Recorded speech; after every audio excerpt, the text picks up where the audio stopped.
बच्चों आज हम लोग पढ़ने वाले हैं किंगडम फंजाई। क्या पढ़ने वाले हैं? Kingdom fungi.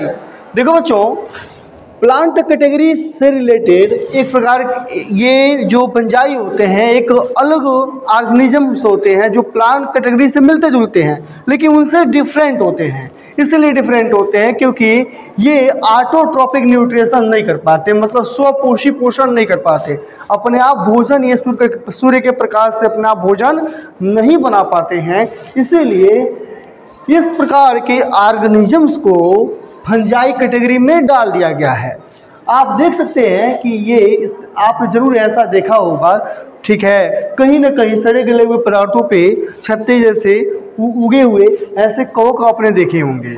जरा मैं आपको बता दूं, इनके अंदर हरित लोक नहीं होता है, इसीलिए आप ये देख सकते हैं इनका कलर हल्का येलो या वाइट कलर या ठीक है येलो कलर या रेड कलर रंग बिरंगे होते हैं, ठीक है, जिसकी वजह से इन कलर में वो क्वालिटी नहीं होती कि सनलाइट को एब्जॉर्ब करके और यह भोजन को बना पाएँ, तो इसीलिए भोजन नहीं बना पाते।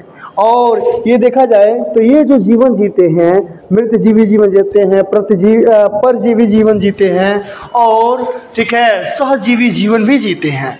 मृत जीवी का मतलब होता है दूसरे मरे हुए जीवों पे ठीक है रह के अपना जीवन जीना। परजीवी का मतलब किसी जिंदा जीव के ऊपर रह के जीवन जीना। सहजीवी का मतलब किसी के साथ रह के, जैसे शैवाल के साथ रह के ये लाइकेन का रूप ले लेते हैं, तो ये सहजीवी जीवन जीते हैं। आइए देखते हैं। देखो बच्चों, ये जो कवक है इनकी कुछ कैटेगरी हैं। पहला है फाइकोमाइसिटीज, दूसरा है ठीक है एस्कोमाइसिटीज, तीसरा है बेसिडियोमाइसिटीज और चौथा है ड्यूट्रोमाइसिटीज। तो इसमें आप देख सकते हैं फाइकोमाइसिटीज जो कि लोअर कैटेगरी के मतलब कवक आते हैं, जिसमें ठीक है स्पोरोलेनिया, राइजोपस, म्यूकोर, एल्बिगो, फाइटिम, ठीक है, ये सब कवक आते हैं, जिसमें से राइजोपस है।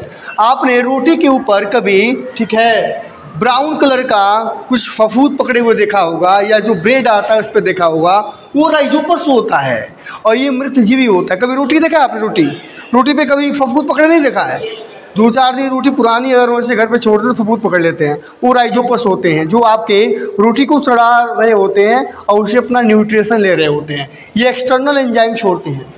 उसके बाद न्यूरोस्पोरा ये कवक है, ठीक है, और ये एस्कोमाइसिटीज के अंतर्गत आता है। इसमें ईस्ट आता है। ईस्ट जरा हम आपको बता दें, ईस्ट जैसे कि आप घर रोटी की ब्रेड खाते हो, जो केक जो होता है जिसमें ब्रेड यूज होता है, तो ज़्यादा फूला हुआ आपको देखने को मिल जाता है। जहाँ बेकरी में जहाँ पे ब्रेड तैयार होता है वहाँ पर ईस्ट पाउडर को मिला के आटे में गूंथने के बाद कुछ समय बाद छोड़ दिया जाए आटे को, तो आटा फूल जाता है और उसमें ब्रेड जो है थोड़ा सा उसमें छिद्र ज़्यादा होता है और जब मोटा दिखाई देता है, ठीक है।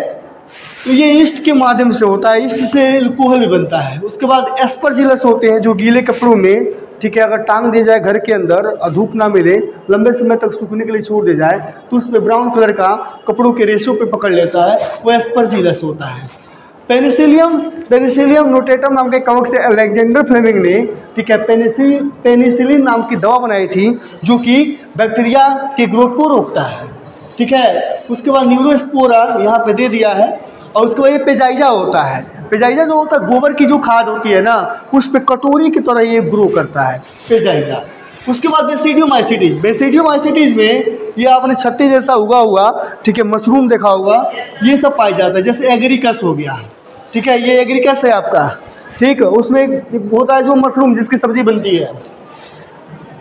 उसके बाद पॉलीपोरस पक्षिनिया, जो पक्षिनिया होते हैं वो गेहूं पे चितकबरा रंग उत्पन्न करते हैं। अस्टिलगो, ल्यूरोपरडोन, ये सब ठीक है बेसिडियोमाइसिटीज के अंतर्गत आते हैं और इसमें स्पोर बनते हैं, बेसिडियो स्पोर। उसके बाद ड्यूट्रोमाइसिटीज एक ऐसा कवक की श्रेणी है जिसके बारे में अच्छे से कोई अध्ययन नहीं है, ठीक है। इसके लैंगिक और लैंगिक ठीक है, जिस कवक के बारे में लैंगिक जानकारी ना हो सही से और लैंगिक जानकारी ना हो उसको ड्यूट्रोमाइसिटीज में रख देते हैं। जब उसकी अच्छे से अध्ययन हो जाता है तब उसको बेसिडियोमाइसिटीज या एस्कोमाइसिटी या ठीक है फाइकोमाइसिटीज में रख दिया जाता है, जिसमें से सर्कोस्पोरा, ठीक है, और यहाँ पे फ्यूसेरियम दिया हुआ है, जो कि इसके बारे में अच्छे से अभी स्टडी नहीं है, स्टडी चल रही है। इस तरह हमने देखा कवक का ये जो श्रेणी है, 4 श्रेणी, जो कि प्लांट की तरह ही ये भी है, मतलब इनका देखा जाए तो जो कोशिका का जो वाल होता है, इसमें सेल वाल प्लांट में और सेल मेम्ब्रेन दोनों होता है प्लांट में, तो सेल वाल और सेल मेम्ब्रेन दोनों पाया जाता है इसमें। लेकिन ये स्वयं भोजन नहीं बना पाते क्योंकि इसके अंदर हरित लवक नहीं होता है, इसीलिए उसको उठा के फंजाई की कैटेगरी में डाल देते हैं। और ये भोजन कैसा करते हैं, ठीक है, ये भोजन कैसा करते हैं, मृतजीवी, परजीवी और सहजीवी जीवन ये भोजन के आधार पे जीते हैं। और ये एक्सटर्नल, ठीक है, एंजाइम छोड़ के और किसी भी चीज़ को, ठीक है, गलाकर, यानी कि जैसे लकड़ी के लट्ठे पर लगे हुए हैं छत्ते जैसा, तो एक्सटर्नल एंजाइम छोड़ेंगे और लकड़ी के जो भी टिश्यू है उसको गलाएंगे, ठीक है, सड़ाएंगे, जिससे पचाएंगे और जिससे उससे न्यूट्रिशन जो है वो प्राप्त करते हैं। ठीक है, तो आई होप ये फंजाई किंगडम आपको समझ में आया होगा। ऐसे वीडियोस को देखने के लिए हमारे यूट्यूब चैनल बायोलॉजी बाय विरासत को सब्सक्राइब करें और इस वीडियो को लाइक करें। धन्यवाद।